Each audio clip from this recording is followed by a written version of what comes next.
Costa Rica cracks down on deadly fentanyl from Colombian drug cartels. Watch U.S. hearing Homeland Security with Tim Ballard, Sound of Freedom, and Sandy Snodgrass testimony response to deadly fentanyl coming through open borders. Costa Rican authorities dealt a major blow in the fight against illicit narcotics by dismantling the first fentanyl production and distribution operation uncovered in Central America, seizing over 1,100 doses in the process. The trafficking cell was brought down this week in a series of coordinated raids across the capital led jointly by Costa Rica's Security Ministry and the U.S. Drug Enforcement Agency, DEA. It sets off all our alarms because it confirms the presence of fentanyl now in Costa Rica's drug market, remarked Security Minister Mario Zamora, specifying that it represents the first organization of its kind dismantled in Central America. Raiding 3 houses across San Jose and surrounding neighborhoods, the operation resulted in 4 arrests, 3 Costa Rican nationals and 1 Colombian national, with a 5th individual currently sought. The narcotic was being manufactured locally into pill form using paracetamol cut with fluorofentanyl, before distribution to area bars where it was sold covertly without notice of its true fentanyl content. Fentanyl, a synthetic opioid chemically similar to morphine but 50 times more potent than heroin, has fueled record overdose deaths in the United States, with almost 110,000 fatalities attributed to the drug in 2022. It is currently the most potent drug on the market, even surpassing heroin, remarked Costa Rica's chief prosecutor Carlos Diaz of the immense threat it poses. As the world's largest cocaine producer, neighboring Colombia has faced allegations of involvement in fentanyl trafficking. To the U.S. recent seizures across Central America further hint at an emerging regional fentanyl supply chain that could ravage local communities as seen north of the border. By dismantling Costa Rica's inaugural fentanyl operation, authorities have achieved an important victory, but much work remains to safeguard the nation from this lethal epidemic spilling over. Vigilance must be exercised across borders, within local neighborhoods, and even bars and nightclubs, to detect and disrupt any resurgent fentanyl cells that may attempt to fill the void. Report on fentanyl deaths in United States Committee on Homeland Security Congressional Hearing. September 13, 2023. Ranking Member, other members of the committee are reminded that opening statements may be submitted for the record. I am pleased to have a distinguished panel of witnesses before us today. I ask that our witnesses please rise and raise their right hand.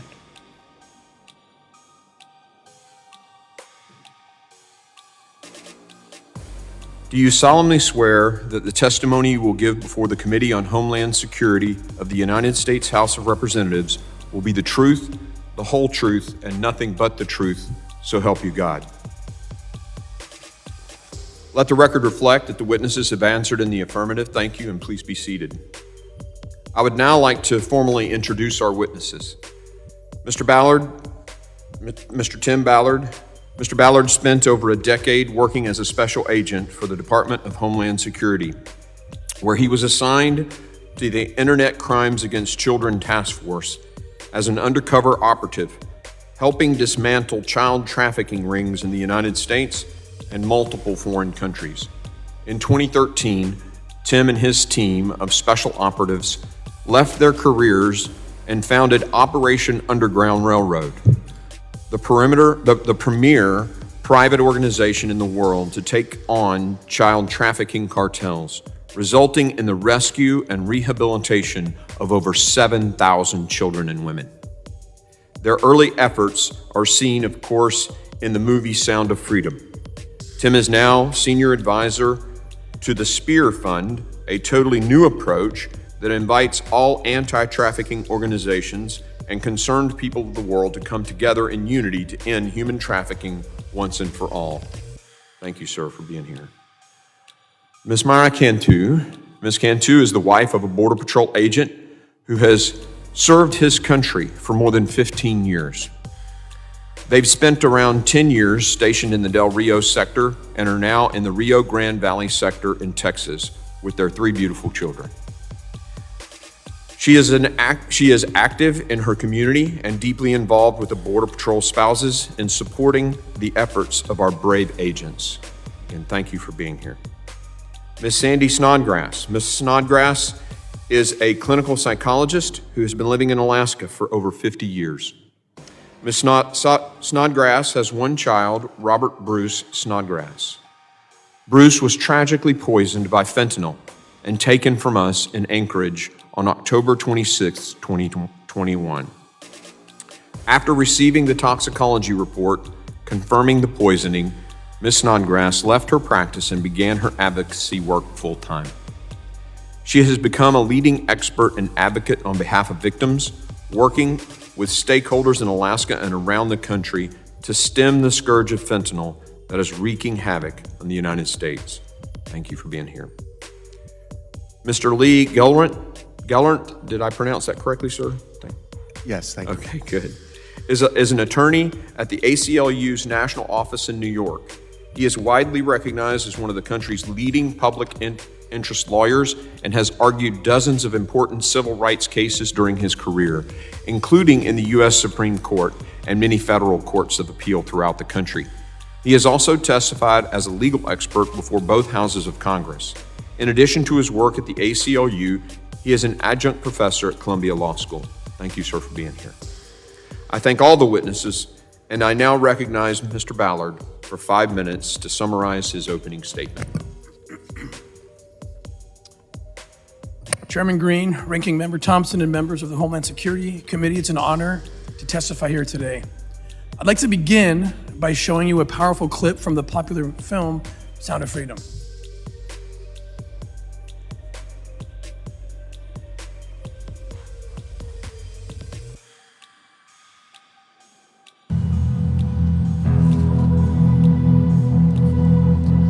Oh yeah, that's a old picture. You know how kids are these days, they just grow up so fast.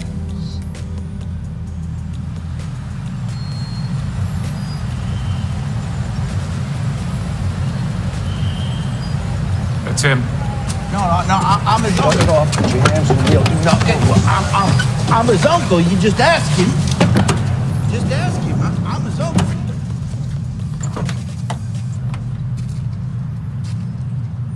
Hold on.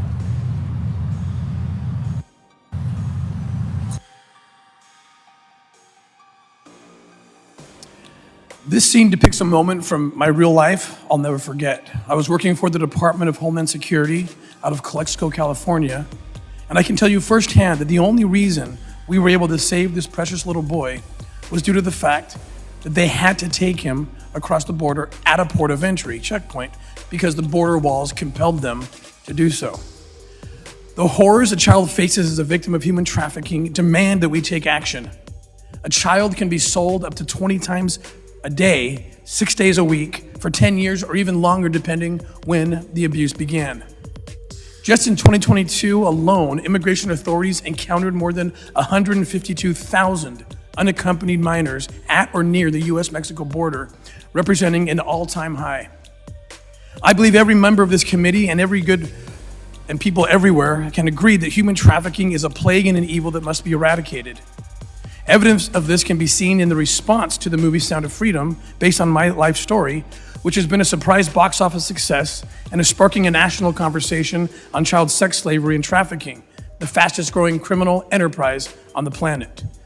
The conclusions I offer in this testimony are based on my professional experience as an anti-trafficking operator. After starting my professional career with the CIA, I transferred to the Department of Homeland Security. At DHS, I spent 12 years as a special agent and undercover operator for Homeland Security investigations.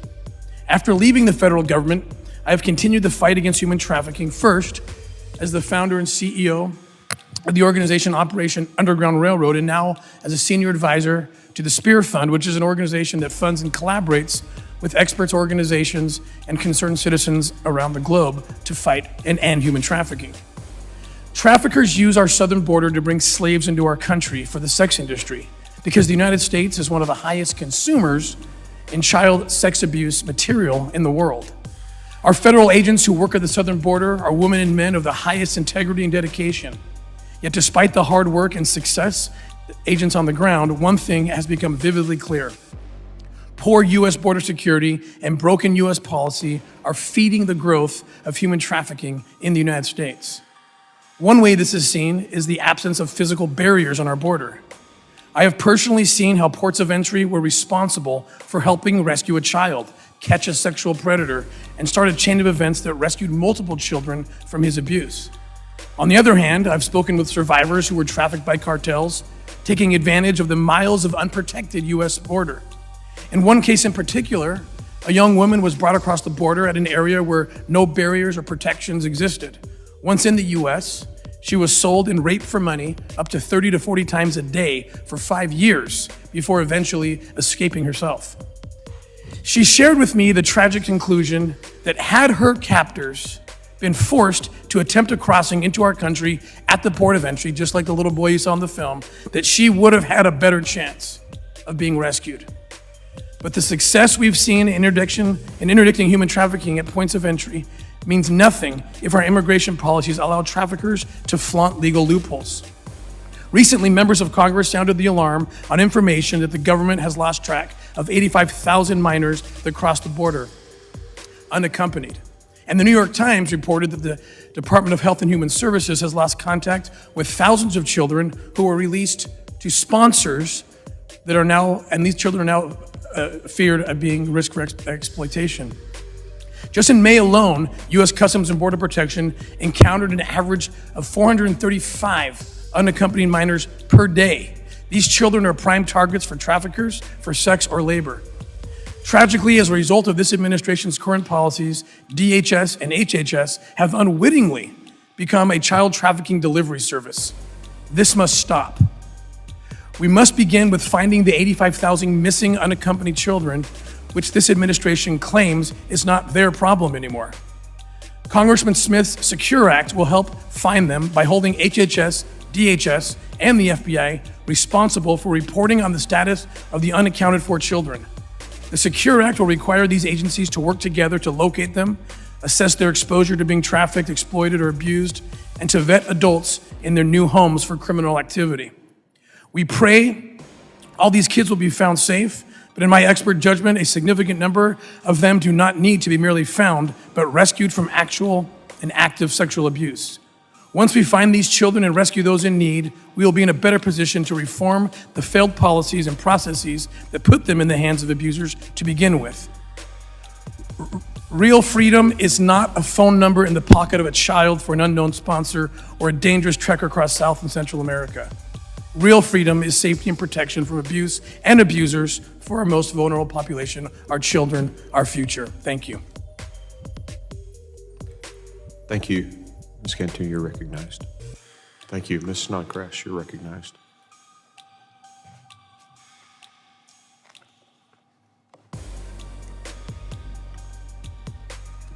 Good morning. I'd like to thank Chairman Green and Ranking Member Thompson for the opportunity to address this committee today. I'd like to begin my testimony with a moment of silence to honor the memory of American citizens who have lost their lives to illicit drug poisonings, particularly recognizing citizens that will die today during the course of this hearing.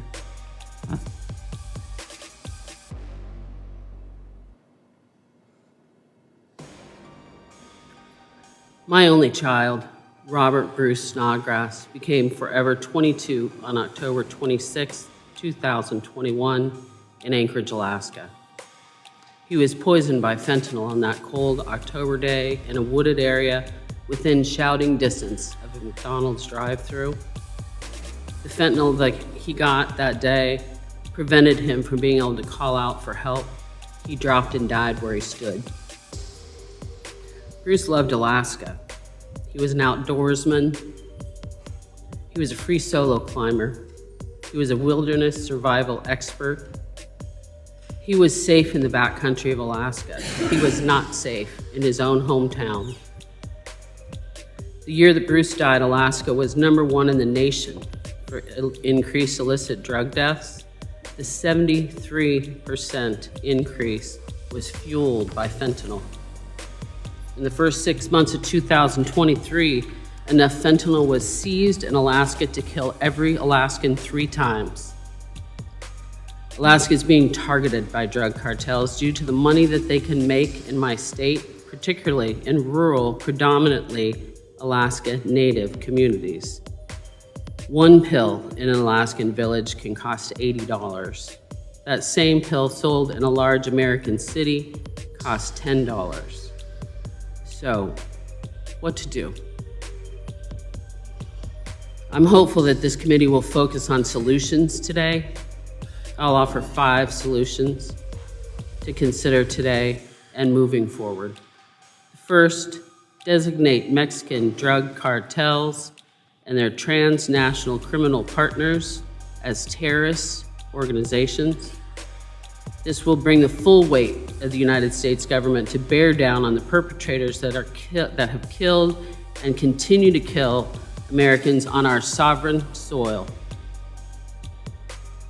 Immediately, as members of the United States House of Representatives, you can co-sponsor and support the passage of House Bill H.R. 1564.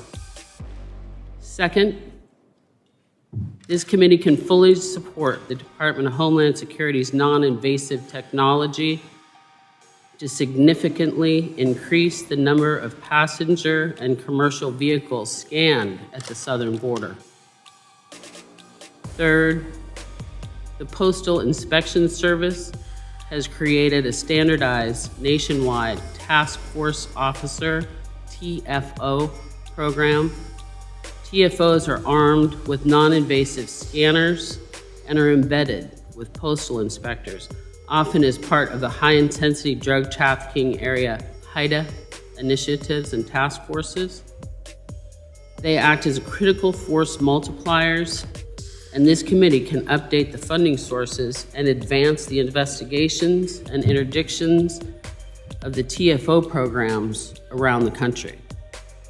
Fourth, HIDTA programs in all 50 states are a model of how to dramatically impact the contaminated drug supply in this country. HIDTA initiatives create task forces, including tribal, local, state, and federal law enforcement, including Homeland Security forces, to very effectively investigate, interdict, and prosecute drug trafficking organizations, DTOs, in all 50 states. I've witnessed HIDTA's effectiveness in Alaska, and I'm asking this committee to support HIDTA. Fifth, Congressman Trone has introduced a bipartisan House Bill 2867, known as Bruce's Law, named for my son. Bruce's Law will establish an awareness campaign related to the lethality of fentanyl and fentanyl-contaminated drugs. It will provide community-based enhancement grants to mitigate the effects of drug use, particularly focused on school-age children. I cannot urge committee members strongly enough to co-sponsor Bruce's Law and support its rapid passage. Time is not on our side. Common sense people realize that the problem is that we don't know who's coming in, we can't control the numbers, and they are committing crimes. They're also creating burdens on our young people that are devastating. In the United States, over 65,000 young people have overdosed on fentanyl. Where's it coming from?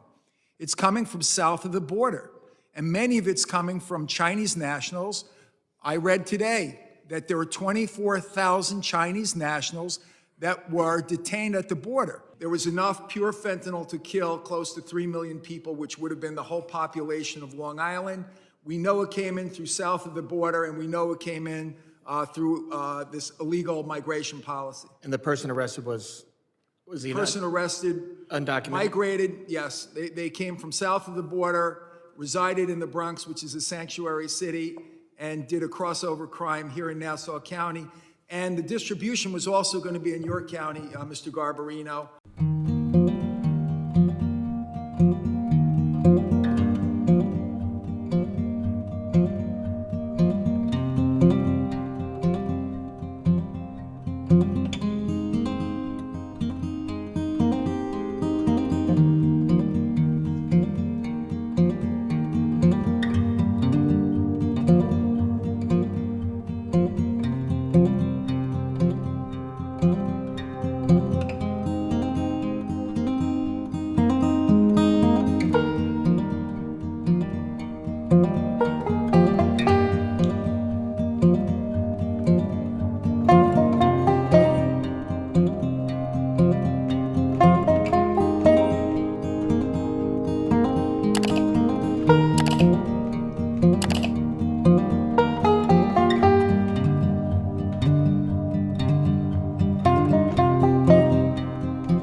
you.